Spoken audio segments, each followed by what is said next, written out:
Bien, segundo libro de Samuel en el capítulo 23. Mi Biblia es una Biblia de estudio y si su Biblia es una Biblia de estudio pudiera decir algo semejante a esto. Tiene un título mi Biblia y dice las últimas palabras de David. Ahora vamos a ver que estas en realidad no van a ser las últimas palabras de David porque todavía en el capítulo 24 y entrando hasta Primera de Reyes vamos a ver que David todavía sigue vivo y todavía sigue haciendo algunas cosas. Algunas cosas que para mi ver no deberían de haberse puesto en las escrituras, pero se pusieron y tenemos que estudiarlas y tenemos que tratar de llegar al fondo de por qué se están dando estas cosas como se están dando. Pero aquí en mi Biblia dice que estas palabras son las últimas palabras de David. Y no sé cómo dice en la Biblia Reina Valera 60, pero en la Reina Valera contemporánea, que es la que uso yo, el primer versículo dice así. Estas son las últimas palabras de David. Entonces no tengo por qué dudar de que quizás lo que está pasando aquí es que este libro no está escrito cronológicamente. No quiere decir necesariamente que estas en verdad no sean las últimas palabras de David. Quiere decir que el libro no está escrito o puesto en orden cronológico, sino que el autor o el que reunió todos los datos que se escribieron en este libro por Samuel, no las puso en una orden cronológica de acuerdo a tiempo, simplemente al final del libro puso esto y después descubrió que había más. No sé cómo sucedió eso, pero no está en orden cronológico. Entonces al decir las últimas palabras de David, pueden ser las últimas palabras de David y no tenemos por qué dudar de que lo sean. Ahora quiero que vean, algo que me importa aquí es que vean cómo se le describe a David. Porque sabemos que él fue el rey de Israel, sabemos que él fue el rey más famoso de Israel, sin duda el más celebrado, ¿verdad? Salomón también lo fue muy famoso y celebrado, pero nadie es celebrado como David. Aparte de que David es, según la carne, el padre del Mesías, así es que habría razón por la cual pienso yo que si estas van a ser las últimas palabras de David, si se va a describir a David, se describiría por algunas de las hazañas que había hecho, ¿verdad? Lo conocemos desde pequeño y sabemos que mató a Goliat, por ejemplo. Eso es digno de decirse de alguien, ¿no? Este es David el mata gigantes, ¿verdad? Porque eso fue lo que hizo. También sabemos que tuvo muchísimo éxito en sus guerras contra los filisteos y contra otros enemigos. Así es que se podría decir, este es David, el gran guerrero israelita. Y así sucesivamente, ¿verdad? Pero noten que no se dice así.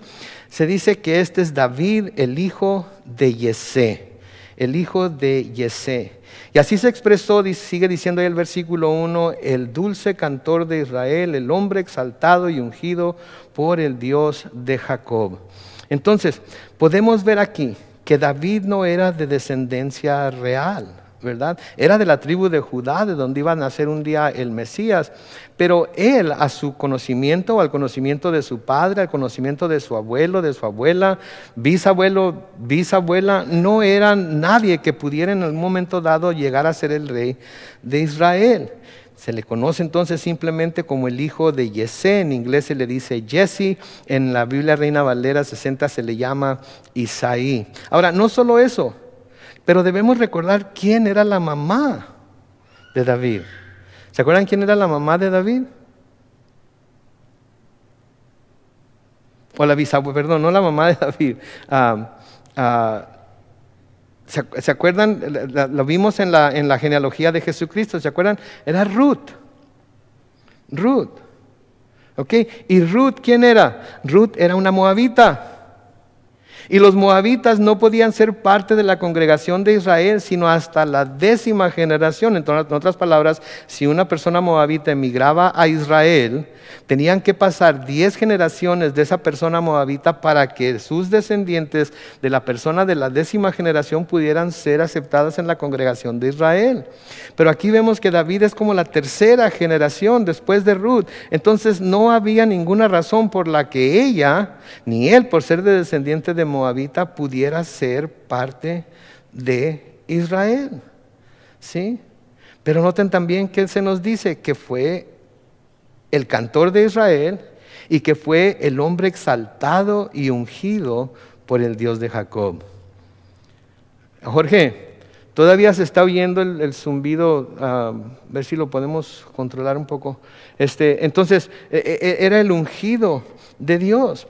¿Qué nos dice esto acerca de Dios? Alguien que pueda pensar, ¿qué nos dice esto acerca de Dios en cuanto a la gente que unge, en cuanto a la gente que llama a su servicio? ¿Qué nos dice de esto del carácter de Dios? ¿Alguien quiere? ¿Nadie? ¿Mande? Que Dios no hace acepción de personas. Que personas que otras personas pudieran considerar como descalificadas para servir a Dios, Dios las ve como aceptables para servirle. Sí, que personas que pudieran ser juzgadas como para ser echadas fuera, para ser descartadas, Dios las puede tomar y usarlas para su gloria. ¿Sí? En el Nuevo Testamento tenemos un pasaje que nos habla de esto. Pablo lo escribió y se lo escribió a los Corintios. Creo que ustedes saben de qué pasaje estoy hablando. Es Primera de Corintios capítulo 1 en los versículos 26 al 31. Si recordamos, si buscan ahí en su Biblia, Primera de Corintios 1, 26 al 31, Pablo les dice a los corintios esto: consideren, hermanos, su llamamiento. No muchos de ustedes son sabios según los criterios humanos, ni son muchos los poderosos, ni muchos los nobles. En otras palabras, los corintios, ¿sí? de los que estaban siendo parte de la iglesia de Corinto, no había entre ellos mucha gente sabia, que digamos, ¿sí? Según los criterios humanos, nos dice él, según como la humanidad o el mundo conoce lo sabio. Ni son muchos los poderosos. En otras palabras, no tenían poder, no tenían un estatus social en el cual pudieran usar su poder para de alguna manera sobresalir. Y luego les dice, ni muchos nobles, o sea, no hay muchos de sangre azul, es lo que está diciendo, ¿verdad? No hay muchos de sangre azul, no hay muchos que se puedan considerar realeza o que puedan considerarse príncipes o princesas o reyes. No hay muchos de ustedes que pudiéramos decir que son parte de esa clase de gente. Ahora, yo no sé si tenemos de esa clase de gente entre nosotros, ¿verdad? Pero en realidad, si vamos nosotros a tomar en cuenta lo que Pablo les dice a los corintios, podemos también deducir que no hay muchos entre nosotros, de acuerdo a la mentalidad del mundo, que pudiéramos quedar en esas categorías. Pero noten lo que sí les dice en el versículo 27 de Primera de Corintios 1, sino que Dios eligió a lo necio del mundo. Dios eligió a lo necio del mundo. Entonces, si alguna vez se había preguntado por qué Dios lo eligió o la eligió, es porque somos unos necios. Sí, porque si nos eligió, somos los necios del mundo. Sí, por eso somos elegidos de Él. Nos llamó y nos llamó a pesar de ser necios. No nos llamó por necios, nos llamó a pesar de ser necios. Y algunos pasamos toda una vida que se nos está diciendo que somos necios, pero nunca dejamos nuestra necedad, ¿no es cierto? Seguimos adelante en esa necedad. Entonces, de nuevo, Dios eligió lo necio del mundo, pero noten, para avergonzar a los sabios. ¿Sí? ¿Por qué? Porque si Dios escogió lo necio del mundo, los sabios se preguntan, pero ¿cómo fue posible que escogiera a este hombre? ¿Cómo fue posible que escogiera a esta mujer? ¿Cómo fue posible que escogiera a este grupo de...? Los sabios no entienden, ¿sí? Y entonces los escogió para avergonzar a los sabios, porque los sabios a veces piensan que ellos son los que deberían ser los escogidos, pero no lo son, son los necios. Y luego sigue diciendo, y lo débil del mundo para avergonzar a lo fuerte. Versículo 28 dice, también Dios escogió lo vil del mundo, ¿sí? Y lo menospreciado, y lo que no es, para deshacer lo que es, a fin de que nadie pueda jactarse en su presencia. En el versículo 30 dice, pero gracias a Dios, ustedes ahora son de Cristo Jesús, a quien Dios ha constituido como nuestra sabiduría, nuestra justificación, nuestra santificación y nuestra redención, para que se cumpla lo que está escrito, el que se gloríe en el Señor. Entonces, Jesús es nuestra sabiduría, por eso somos sabios. Jesús es nuestra justicia, por eso somos justos. Jesús es nuestra santificación, por eso se nos llama santo. Y Jesús es nuestra redención, por eso podemos darnos por redimidos. Pero todo es ¿por qué? Por Jesús. Y así como David no era reconocido como alguien grande, Dios de todas maneras lo escogió. Pero esa fue la razón por la que Dios escogió a Israel también, al pueblo de Israel. Dios no escogió a Israel porque era un pueblo muy santo. Dios no escogió a Israel porque era un pueblo muy fuerte, o porque eran un gran número de personas, o porque eran grandes guerreros. ¿Saben por qué Dios escogió a Israel? Porque Él quiso. No tenían nada de qué gloriarse, no tenían nada que ofrecerle a Dios. Decía el pastor Phil hace un par de semanas, lo que pasa es que nosotros romantizamos a Israel, lo vemos como el pueblo escogido de Dios, lo vemos como aquellos a quienes Dios tomó y los hizo suyos y los apartó y los hizo sacerdotes y reyes, así como Pedro nos dice a nosotros que hemos sido hechos sacerdotes y reyes. Pero todo es en Cristo Jesús. Y los israelitas, cuantas veces tuvieron oportunidad, ¿qué fue lo que hicieron mientras anduvieron en el desierto? Se volvieron a otros dioses, desobedecieron al Señor, ¿sí? Y en cuanto llegaban a la tierra de algunos de los pueblos que el Señor les decía que no se mezclaran con ellos, ¿qué hacían? Empezaban a mezclarse con ellos. Entonces, tenemos que tener mucho cuidado de no romantizar todas estas cosas, de verlas tal y como son. Y cuando nos preguntemos nosotros, ¿por qué me escogió Dios? Porque soy el necio más necio del mundo, porque soy el más vil de la tierra, porque soy el más débil. Ahora, esto no nos gusta mucho porque esto no ayuda a nuestra autoestima, ¿verdad? Pero no se trata de nuestra autoestima, se trata de la verdad de que el único que nos hace justos, santos y perfectos es Jesucristo, y solamente en Él podemos tener algún valor que pudiera de alguna manera hacernos dignos del cielo. ¿Sí? Y eso es lo que tenemos que reconocer. Por eso cantamos con tanta convicción, ¿sí? Que somos hijos de Dios. Pero tenemos que reconocer que quién somos para que el gran Rey nos acepte así. Reconocer que no somos nadie, pero en Él el Señor nos ve como muy valiosos, ¿verdad? Y tan valiosos somos para Él que decidió enviar a su Hijo para que muriera en la cruz, derramara su sangre para comprarnos por medio de esa sangre. ¿Sí? Entonces, una vez más se nos recuerda que Dios es el que exalta, ¿sí? Fue lo que fue en cuanto a su posición, porque Dios lo había puesto ahí, no porque tuviera algo especial.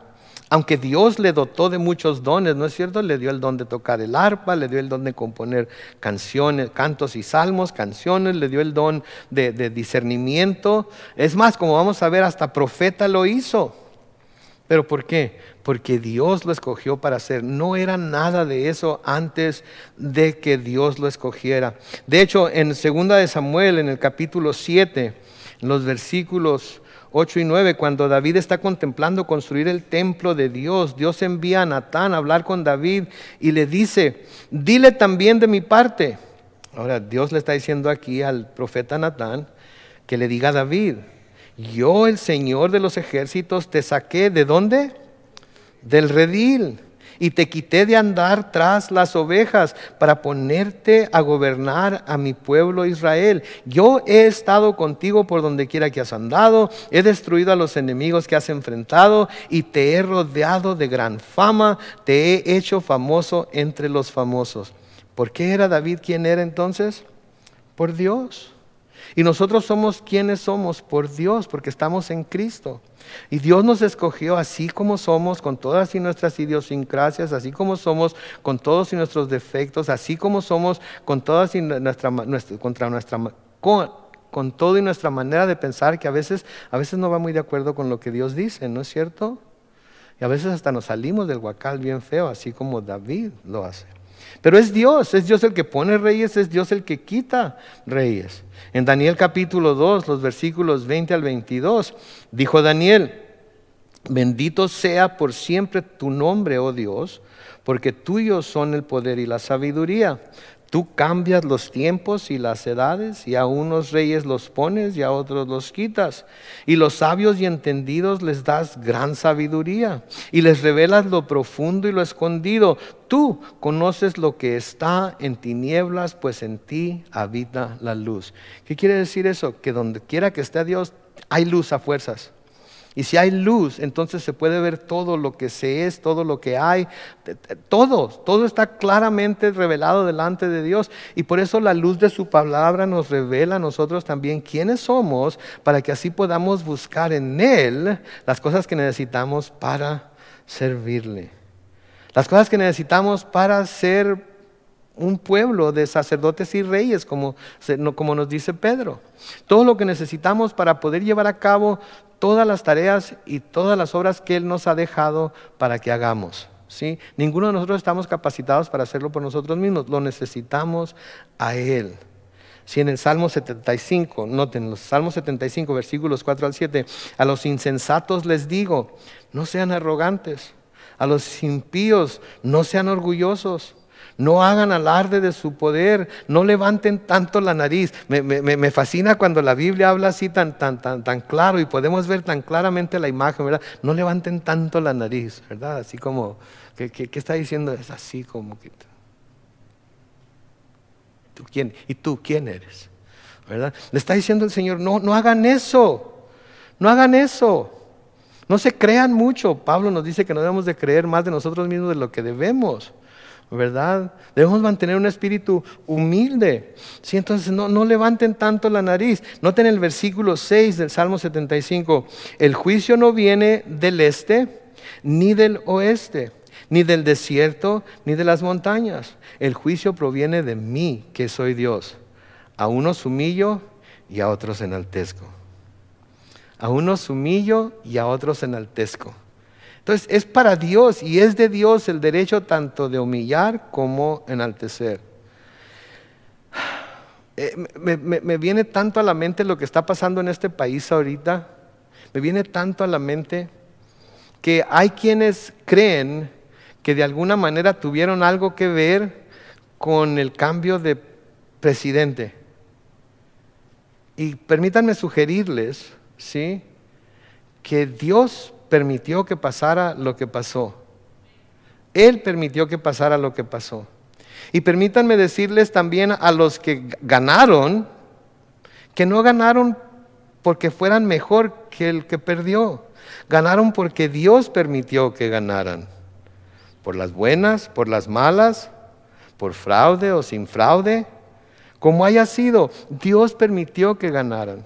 Y probablemente Dios permitió el cambio para que su iglesia finalmente despierte y se dé cuenta que la solución para los problemas que el mundo tiene no se encuentra ni a la derecha ni a la izquierda. La solución para los problemas que el mundo está enfrentando y que nosotros como nación estamos enfrentando ahorita está en Cristo Jesús y en Él solamente. ¿Sí? Para que nos dejemos de estar escogiendo lados dentro de lo terrenal y escojamos estar en el centro con el Señor y verlo todo a la luz de lo que su palabra nos dice. Porque Él es el que pone reyes, Él es el que quita reyes, ¿sí? El juicio viene de parte de Él, porque Él es Dios. Y Él decide humillar a algunos y Él decide enaltecer a otros, ¿verdad? Y a veces nos toca ser enaltecidos y a veces nos toca ser humillados. Ahora, cuando hablamos de humillación en el idioma español, es una palabra muy fea, ¿verdad? Es una palabra así como que te voy a humillar, quiere decir que te voy a pisotear, quiere decir que te voy a usar como trapeador, pero en realidad el lenguaje que usa la Biblia no es eso lo que quiere decir. Lo que quiere decir el humillarse es tener un espíritu humilde. Eso es lo que quiere decir. ¿Sí? Tener un espíritu humilde. Y cuando el Señor humilla es precisamente para eso, para que el hombre se dé cuenta que necesita tener un espíritu humilde. Ahora, si el hombre sigue aferrado a mantener un espíritu altanero, entonces sí, Dios desata su disciplina y hace con el hombre lo que le pasó a Nabucodonosor. ¿Se acuerdan lo que pasó con Nabucodonosor? Cuando Nabucodonosor se paraba sobre las azoteas de su palacio y decía, miren todos los reinos que yo he construido, miren todo lo que yo he hecho. ¿Y se acuerdan qué hizo el Señor con Nabucodonosor? Lo echó al campo para que viviera como los animales del campo, le crecieron las uñas, como a mucha gente quiere traer las uñas ahora, ¿verdad? Nabucodonosor fue el primero en usar esas uñas así largas como garras de águila. Se dejó crecer el pelo que parecía un león, no se dejó crecer el pelo, simplemente no se cortaba, comía zacate como en la Biblia en español dice buey, ¿verdad? O como asno, o como cualquier animal. Entonces, ¿por qué pasó eso? Para que se diera cuenta que no era él el que las podía.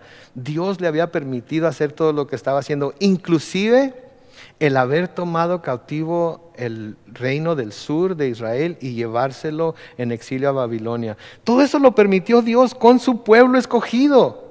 ¿Okay? Todo eso lo permitió Dios con su pueblo escogido. ¿Por qué? Porque se apartaron de Él, porque se fueron en pos de otros dioses, porque decidieron que Dios no era digno de ser seguido, no era digno de ser adorado, no era digno de ser obedecido. Y entonces Dios tuvo que, ¿saben qué? Como decía mi papá, me va a doler más a mí que a ti, pero tengo que hacerlo. Sí, y lo hizo, y por 70 años se fueron al exilio y no pudieron estar en su tierra. ¿Y cómo sufrieron mientras estuvieron en exilio? Con el favor de Dios, si Dios nos da vida y salud, y si no viene el Señor antes por nosotros, un día vamos a estudiar ese exilio y todo lo demás. Pero si el Señor viene por nosotros, pues allá le preguntamos en el cielo al Señor acerca de eso. Y luego noten que se le llama el dulce cantor de Israel. Como quisiera que a mí se me conociera como el dulce cantor de Calvary Chapel San Diego en español. Pero yo sé que de dulce cantor no tengo absolutamente nada, ¿verdad? Es un milagro que no salgan corriendo cuando yo estoy cantando, porque a veces, ay Diosito Santo, por favor, ayúdame, ¿verdad? Pero noten, el dulce cantor de Israel. ¿Quién me puede decir cuántos salmos hay en el libro de Salmos? Lo único que tienen que hacer es abrir la Biblia, el libro de Salmos, y llegar al final. 150. Es interactivo esto, ¿ok? Entonces 150 salmos. De los 150 salmos en el libro de Salmos, ¿saben cuántos se les son atribuidos a David? $1 para que me diga. 73 le son atribuidos a David. Casi la mitad de los salmos le son atribuidos a David. Y no hay otra persona en las Escrituras que sea más asociado con la música en la adoración al Señor que el rey David. ¿Se acuerdan cómo calmaba el rey David al espíritu inmundo que atacaba a Saúl? Cuando Saúl se volvía medio loco, ¿qué hacía?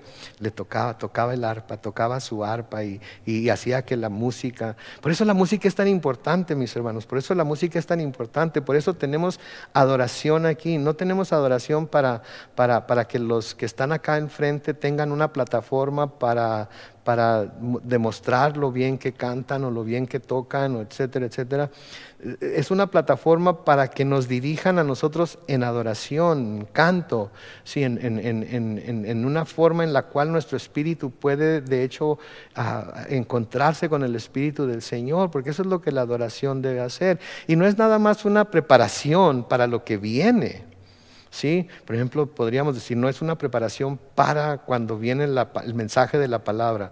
No, tanto el canto, la adoración en el canto, como la palabra, como la oración, todo lo que hacemos aquí para Dios, todo es igual de importante delante del Señor. Todo es igual de importante delante del Señor. Entonces, no podemos tomar ninguna de las cosas que hacemos aquí como que no son importantes, como que, bueno, al cabo que siempre empiezan tarde, o bueno, son 3 cantos y luego empieza el mensaje.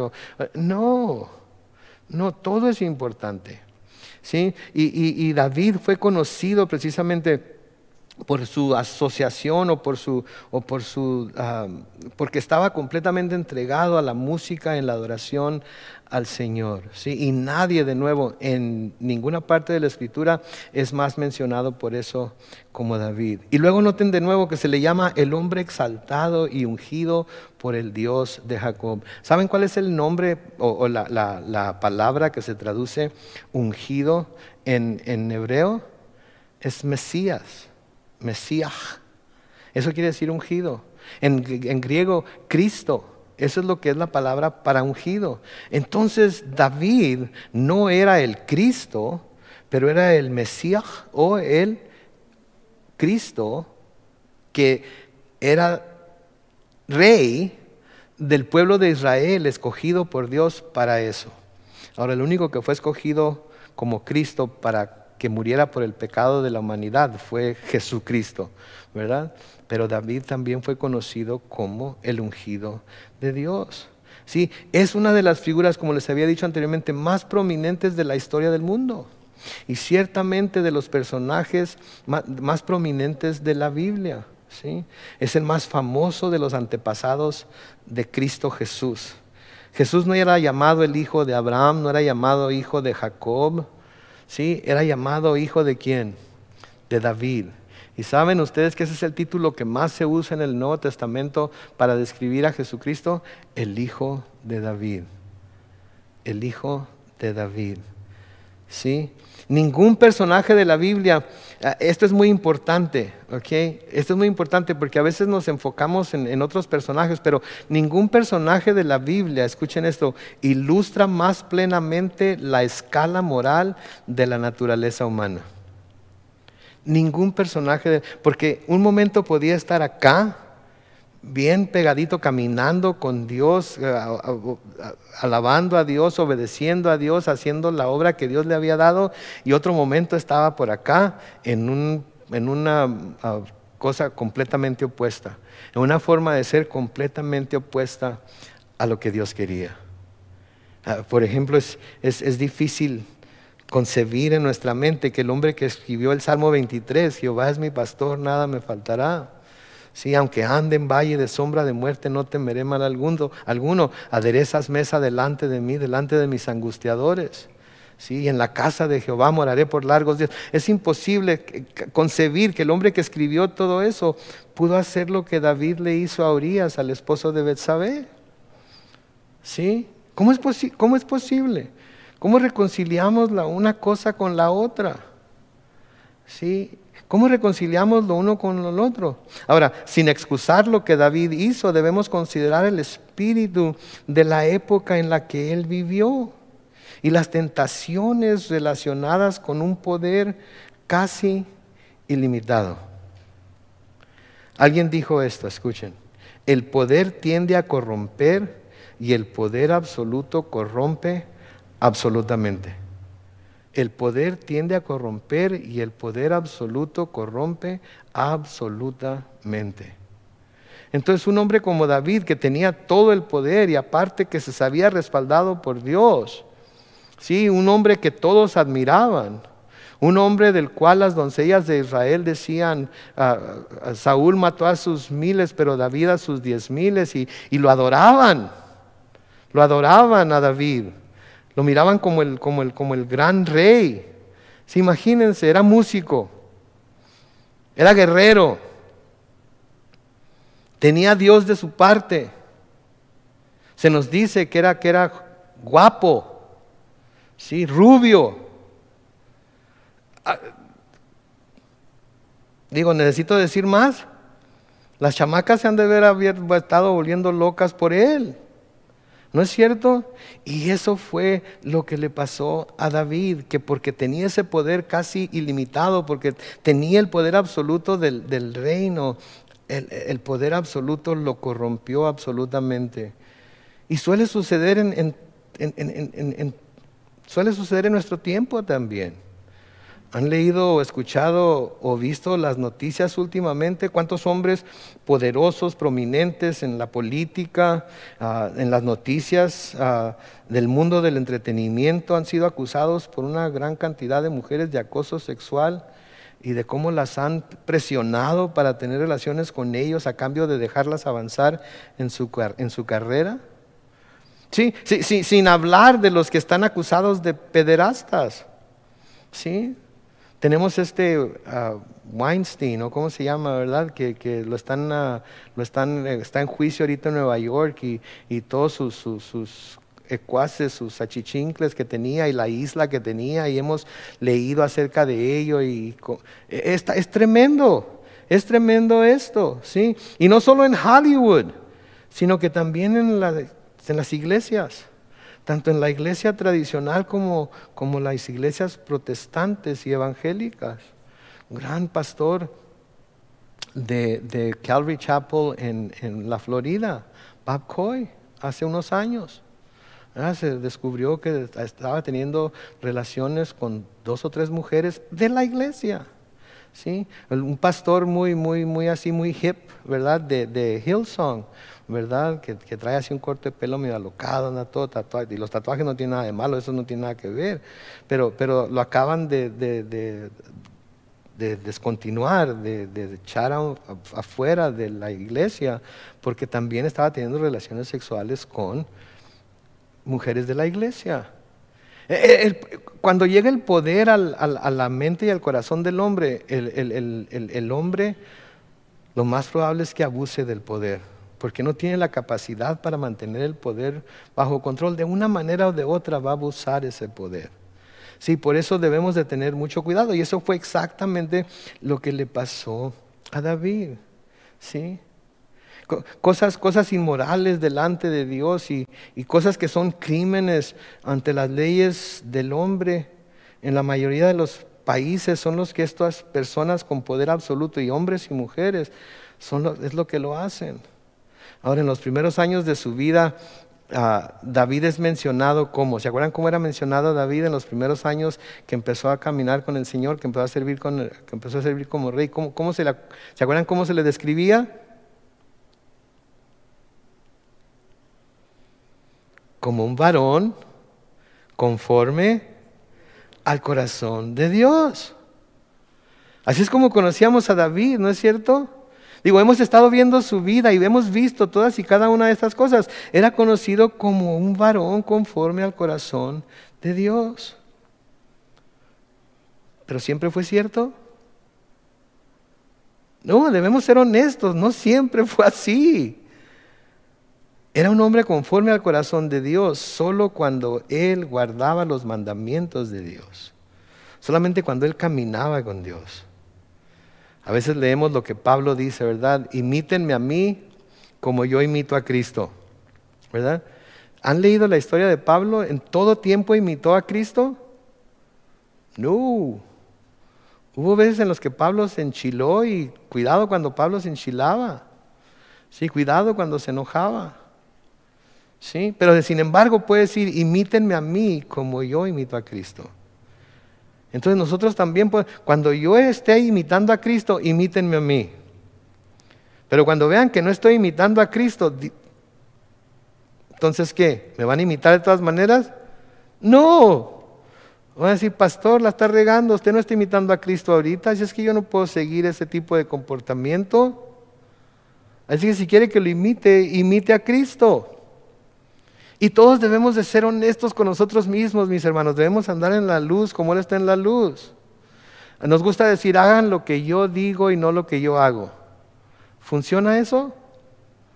No. Hagan lo que yo hago cuando estoy siguiendo a Cristo fielmente. Hagan lo que yo hago cuando estoy caminando con Él. Hagan lo que yo hago cuando mi conducta refleje claramente que Cristo es mi Señor y mi Salvador. Y cuando de vez en cuando, y yo sé que a ustedes es muy de vez en cuando, se les chispotee una, sean honestos y digan, en esto no me vayas a copiar a mí, mi hija. En esto no me vayas a copiar a mí, mi hijo. En esto no me vayas a copiar a mí, nieto. En esto no me vayas a copiar a mí, sobrino o sobrina. Porque ¿sabes qué? Aquí la regué bien feo. ¿Ok? Y tienes que saber que cuando me estoy comportando así, esto no es digno de que lo imites. ¿Sí? Sí, porque tenemos que ser honestos con nosotros mismos. Pero algo que se puede decir a favor de David es que una de las cosas que nunca fue, ¿saben qué nunca fue David? Idólatra. Nunca fue idólatra. Nunca se fue detrás de otros dioses, nunca anduvo probando a ver, bueno, pues acá, si Dios está dejando que esto pase conmigo, entonces a lo mejor es tiempo de ir a buscar otro Dios, o tiempo de ir a buscar otra religión, o tiempo de ir a buscar otro tipo de ayuda espiritual, porque este Dios como que se me quedó dormido y no está haciendo nada por mí ahorita. No importaba en dónde Dios dejara que David cayera, las experiencias que tuviera, no importaba, él seguía siéndole fiel a Dios y solamente a Él adoraba. Él nunca fue idólatra como otros reyes de Israel. ¿Y saben qué otra característica que tenía David? Cuando pecaba, David sufría en lo más profundo de su ser por lo que había hecho. Sufría al punto de enfermarse, nos dice.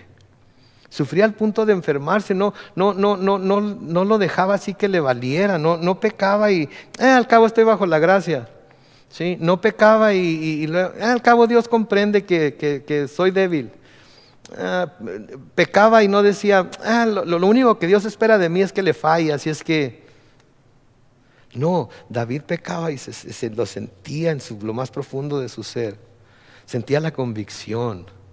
¿Y saben qué es buena la convicción?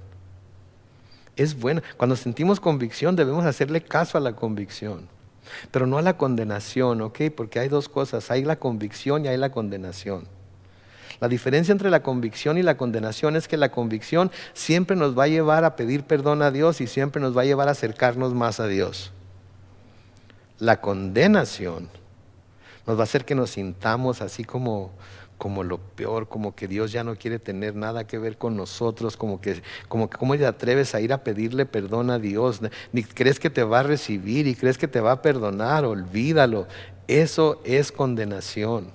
Más vale que ya te resignes a estar en el infierno, porque esto que hiciste, ya Dios no quiere tener nada que ver contigo. Esa es una mentira que viene de lo más profundo del infierno. Sí, porque lo que Dios quiere es que vayamos a Él y confesemos nuestros pecados. Sí, el pecado y la convicción nos hace sentirnos mal acerca de nosotros mismos, pero para eso está diseñado, como está diseñado la convicción, para que nos sintamos mal y corramos a Dios. Sí, es como cuando alguien tiene alta presión, ¿sí? Y el doctor le dice, no comas carne de puerco, limita tu sal, no comas carne grasosa, come puros vegetales, etcétera, etcétera, ¿verdad? Y mientras uno está siguiendo la dieta y todo está tranquilo, ¿verdad? Pero luego de repente, y unas costillitas, unas carnitas, ¿verdad? Un tocinito con huevo, ¿verdad? Unos 3, 4 huevos fritos así con la yema, así sin cocer, y unas 6 tiras de tocino, ¿verdad? Ahí, que no estén muy tostadas, que estén así todavía medio. ¿Qué tiene? Una vez al año no hace daño. Y comemos. ¿Y qué pasa? No es nada más uno. Volvemos, porque no podemos comer solo una, ¿verdad? Y luego de repente el colesterol, y luego de repente la presión sanguínea, y luego tenemos dos opciones. Una, acabo que tarde o temprano me voy a morir, así es que le sigo echando, ¿verdad? Y la otra es correr al médico, ¿verdad? Y decirle, doctor, ¿qué puedo hacer? Porque comió lo que le dije que no comiera. No, nada más de vez en cuando. La convicción de que algo nos va a pasar nos hace ir con el médico para que el médico nos vuelva a controlar todo, ¿verdad? Eso es lo mismo que la convicción hace con el cristiano. Lo hace correr al médico. Lo hace correr al único que puede sanarlo del mal que el pecado está haciendo en su vida. Sí, en el Salmo 32. Los versículos 3 y 4, noten lo que escribe David ahí. Dice, mientras callé, mis huesos envejecieron, pues todo el día me quejaba. De día y de noche me hiciste padecer. Mi lozanía se volvió aridez de verano. ¿Sí? Y noten que está diciendo, me hiciste. ¿A quién le está hablando? Le está hablando a Dios. ¿Sí? ¿Por qué? Porque Dios quería de alguna manera, por medio de ese dolor, por medio de esa tristeza, por medio de esa sequedad que sentía en su espíritu, que quería Dios obligarlo a que se volviera a acercar a Él, a pedirle perdón. Y otra cosa que David, a pesar además de sentir esta gran convicción y hacer caso a esta gran convicción, cuando fue confrontado por su pecado por el profeta Natán, ¿qué fue lo primero que hizo? Se arrepintió instantáneamente y sinceramente. Sí, en el Salmo 51, los versículos 1 al 4, David escribe, Dios mío, Por tu gran misericordia, ten piedad de mí. Por tu infinita bondad, borra mis rebeliones. Lávame más y más de mi maldad, límpiame de mi pecado. Reconozco que he sido rebelde, mi pecado está siempre ante mis ojos. Contra ti, solo contra ti he pecado. Ante tus ojos he hecho lo malo. Eso justifica plenamente tu sentencia y demuestra que tu juicio es impecable. En otras palabras, estoy sufriendo a causa de mi pecado. Estoy sufriendo por lo que hice. No me estás haciendo sufrir nada más porque sí. Me lo merezco. Me lo merezco. Entonces, cuando era confrontado, él instantáneamente se arrepentía e instantáneamente con un arrepentimiento sincero pedía perdón a Dios. Volviendo al Salmo 32, pero ahora en el versículo 5, noten lo que dice David. Te confesé mi pecado, no oculté mi maldad. Me dije, confesaré al Señor mi rebeldía y tú perdonaste la maldad de mi pecado. De eso podemos estar seguros siempre, mis hermanos. Aquí y en línea, cuando pecamos contra Dios, si confesamos nuestros pecados, ¿qué? Él es fiel y justo para perdonarnos nuestros pecados y limpiarnos de toda maldad. Y luego en el Salmo 32 de nuevo, pero en los versículos 1 y 2, noten lo que escribe David. Dichoso aquel cuyo pecado es perdonado y cuya maldad queda absuelta. Dichoso aquel a quien el Señor ya no acusa de impiedad y en el que no hay engaño. Si una vez que vamos con el Señor y pedimos perdón, quedamos completamente lavados, completamente justificados, completamente perdonados. Pero es que, pastor, usted no me importa lo que haya hecho, no me importa lo que haya dicho, no me importa lo que haya pensado, no me importa. Si usted va con Dios con un corazón arrepentido, con un arrepentimiento sincero y le pide perdón a Dios, Dios lo lava, lo purifica, lo hace tan blanco como la nieve. ¿Qué dice en Isaías? Venid luego y estemos a cuenta. Si sus pecados fueran como la grana, serán emblanquecidos como blanca lana. Si fueran como el carmesí, serán hechos como blanca nieve. ¿Sí? Es la promesa de Dios y como hijos de Dios podemos ir y pedirle al Señor que cumpla esa promesa.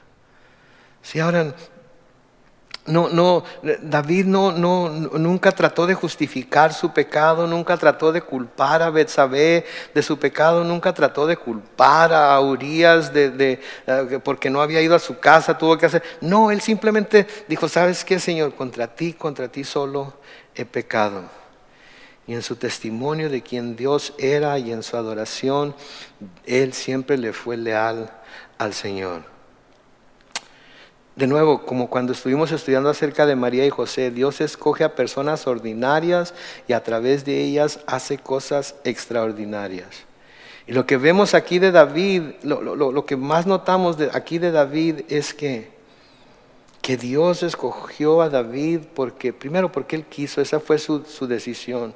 Pero miraba en David un corazón de humildad, miraba en David un corazón humilde, miraba en David a alguien que estaba dispuesto a seguir con Dios a pesar de lo que estuviera pasando en su vida. ¿Sí? Y eso es lo que Dios pide de nosotros. Dios pide un espíritu de humildad. Dios pide que tengamos ese espíritu de David, de ser humildes. En Miqueas 6:8 dice, hombre, el Señor te ha dado a conocer lo que es bueno y lo que Él espera de ti. Y que no es otra cosa que hacer justicia, amar la misericordia y humillarte ante tu Dios. Eso es lo que Dios espera de nosotros. Eso es lo que Dios pide de nosotros. Sí, Pedro nos dice en 1 de Pedro capítulo 5 y el versículo 6, por lo tanto muestren humildad bajo la poderosa mano de Dios para que Él los exalte, noten, a su debido tiempo. A su debido tiempo. A veces es difícil esperar la exaltación. A veces es difícil. Sí, esperar a que se nos ponga en donde nosotros pensamos que deberíamos estar. Pero a veces Dios no nos pone ahí porque no estamos preparados para ello. A veces Dios no nos da lo que pedimos porque no estamos preparados para recibir lo que estamos pidiendo. Dios todo lo hace con lo mejor para nosotros en mente, con nuestro bien en mente. Aunque a nosotros no nos parezca eso. Y yo creo que David era esa clase de hombre. Y hasta lo hizo profeta. Noten en el versículo 2, el Espíritu del Señor ha hablado por mí, ha usado mi lengua para comunicar su palabra. ¿Qué nos está diciendo aquí? Que las palabras escritas por David en sus poesías, en sus cantos, en sus salmos, fueron inspiradas por Dios. Y si fueron inspiradas por Dios, deben tener tanta validez para nosotros como las palabras de los profetas y de los escritores del Nuevo Testamento. Entonces los salmos no son nada más... Vamos a leer los salmos cuando nos sintamos tristes o cuando... No, los salmos son la escritura, son cosas que Dios quiere que sepamos acerca de Él. Y usó a David, ¿sí?, para comunicarnos lo que Él quería de nosotros. ¿Sí? David era entonces un profeta de Dios. Y cuando leemos los salmos debemos de prestar atención porque en ellos a veces Dios nos dice cosas que Él las dijo en el tiempo que las dijo, que estaban escondidas para aquel tiempo, pero que se han revelado en nuestro tiempo. Entonces, ¿qué nos dice todo esto acerca de lo que Dios, o acerca de quienes Dios escoge para hacer las hazañas tan grandes como hizo David? ¿Qué nos dice todo esto? Que ninguno de nosotros está descalificado.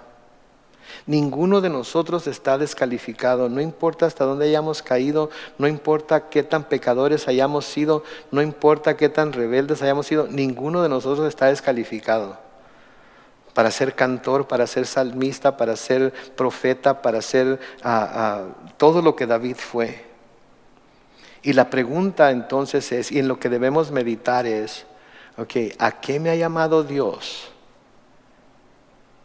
¿Y qué me ha prevenido de hacer lo que me ha llamado Dios a hacer? Porque el ser indignos para hacerlo no debe detenernos. El pensar que somos demasiado pecadores no debe detenernos. El pensar que somos imperfectos no debe detenernos, porque no hay perfectos en esta tierra. El único perfecto fue el Señor Jesucristo y nosotros no vamos a ser perfectos sino hasta que amanezcamos en el cielo. ¿Sí? Entonces, si Dios nos escogió a nosotros, así como escogió a David, a pesar de, ¿por qué entonces no estamos haciendo lo que Dios nos llamó a hacer si tenemos todas las ventajas que Él tuvo? ¿Sí? David siempre, de nuevo, tenía el enemigo enfrente, luchaba contra él. Lo perseguían, confiaba en el Señor. Pecaba, se confesaba delante de Dios, pero nunca dejó el trono, por así decirlo, porque se creía indigno de ser el rey. Él sabía que el rey lo había llamado a ser el rey de Israel y siempre estuvo dispuesto a llevar a cabo el papel que Dios le dio. Entonces, ¿qué nos ha llamado Dios a nosotros a hacer? ¿Cuál es nuestro papel dentro de la iglesia? Dentro de nuestro hogar, en nuestro trabajo, la escuela. ¿Cuál es nuestro papel? ¿Saben qué? Hagámoslo con toda la confianza de que Dios está de nuestro lado. Y no nos pongamos a pensar en lo indigno que somos, o a pensar que porque somos quienes somos, Dios no va a obrar a través de nosotros. Si Dios hizo todo lo que hizo a través de David, Dios puede hacer lo mismo a través de cada uno de nosotros. Pero tenemos que tener, como David, la disponibilidad para seguir a Dios siempre. Él, de nuevo, Jesús es nuestra justicia, Jesús es nuestra santificación, Jesús es nuestra redención. En Él hacemos todo lo que hacemos para Dios. Amén. Vamos a orar.